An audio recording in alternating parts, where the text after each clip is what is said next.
So in this, first we'll look at that what is basically weight, right? First we'll look at the weight, then the mass, and then we'll look at the cases of weightlessness, right? So let's look into weight. Basically, weight is nothing but a gravitational put. It is a gravitational pull on a body towards the center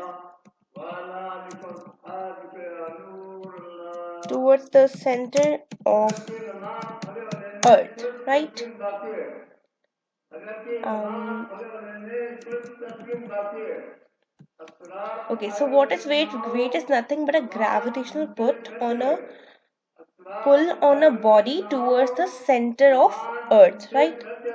That is weight, right? So now we know that what's the formula of weight. The formula of weight is W is equal to mg, right?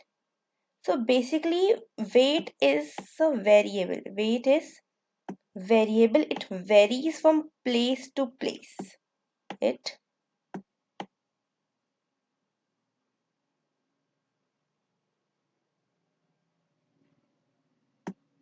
it basically varies from place to place. How? Actually this weight depends upon this g, right? So wherever the value of g will be higher, the weight will be greater, right? So for example, on earth we have gravity of 9.8, right? 9.8 on earth, right? On earth. And on moon we have gravity 1.6.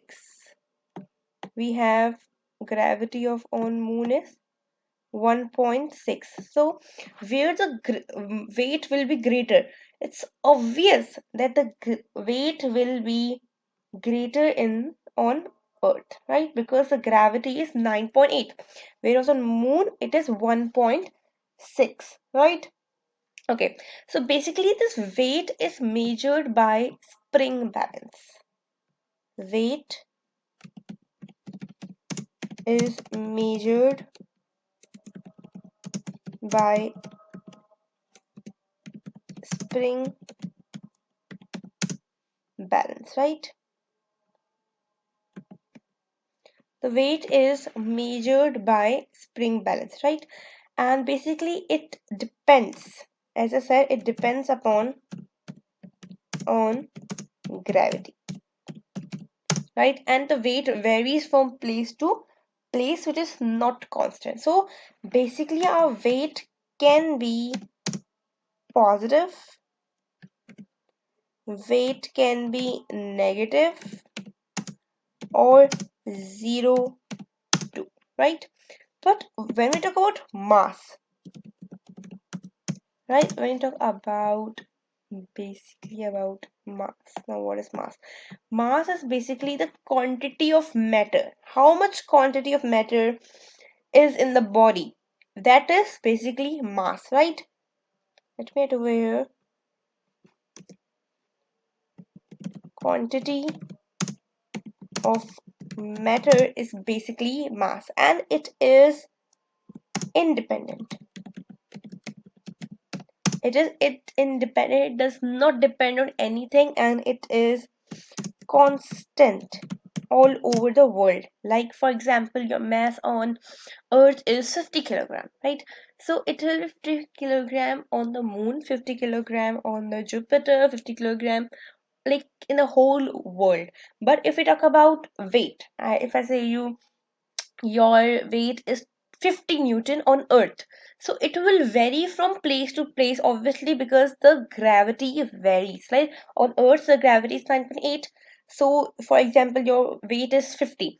If you have to count that, what will be the your weight on moon? So you have to apply mass multiply by your gravity. So what's the gravity on moon? It's 1.6, right? So we'll multiply and you will get the answer. So obviously there will be a quite different difference between the weight on earth and weight on moon, right? So the weight actually varies, but the mass is constant quantity. And you can measure mass by physical balance. By physical balance, right? And as you know, the unit of mass is kilogram and the unit of weight is Newton, right? So basically, one more thing, that the gravitational force is independent of the motion. Let me write this, it's quite, note this point, it's quite important. Gravitational pull, or you can say gravitational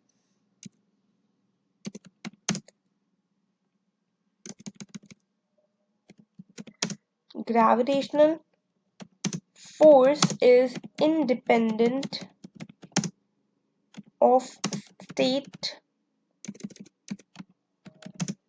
of motion, right? It does not depend upon which state the motion is in. It can be in rest, it doesn't matter. It can be in motion, it can be in uniform motion, like when the acceleration is zero. It does not depend upon, like, it doesn't depend upon these things. The gravitational force is basically independent. But when we talk about apparent weight, now what is that apparent weight? Basically, apparent weight is the weight which we feel. Apparent apparent weight, right? Now what's that? Basically, the weight we feel. The weight we actually feel is known as apparent weight, right? Okay, basically, okay. For example, this is a string balance, right? And here I have, this is a string, right? And I have attached a block over here, right? And as you know that the weight will act downward, right? The weight will act downward, right? But obviously there will be some reaction force. There will be the normal reaction. Okay, obviously they both will be, like, they will both will be same in magnitude but opposite in direction. There will be a reaction force of the weight, right? Action reaction pair, right? Basically, if you're talking about string, this reaction force is tension. This will be tension. It will be like this. Like, this reaction force will be tension. This tension is known as your apparent weight, because basically, okay, one more thing, we can't measure real weight, we'll measure our apparent weight. Let me write over here.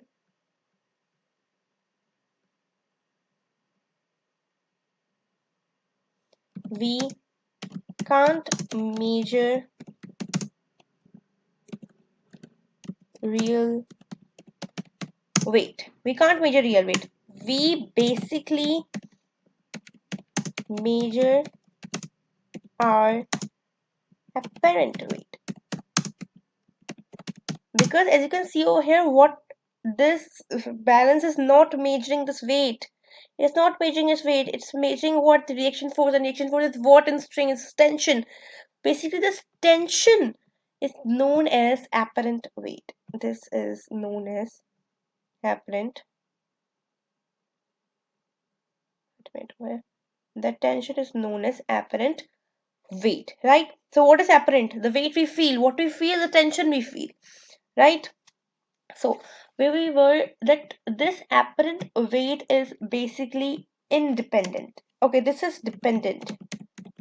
The gravitational force is independent of the state of motion. Either the body is in rest, either the body is in motion, either the body is in uniform circular motion, whatever it is, it doesn't depend. It is independent. But when we talk about apparent weight, it is dependent on state of motion.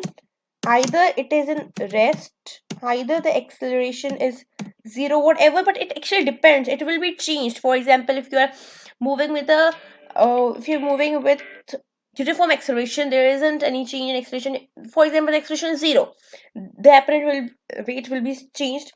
For example, if you are moving upward or if you're moving downward, so the apparent weight will change. As you can see in this given diagram, when there's normal weight, okay, I'll be discussing this for cases basically, right?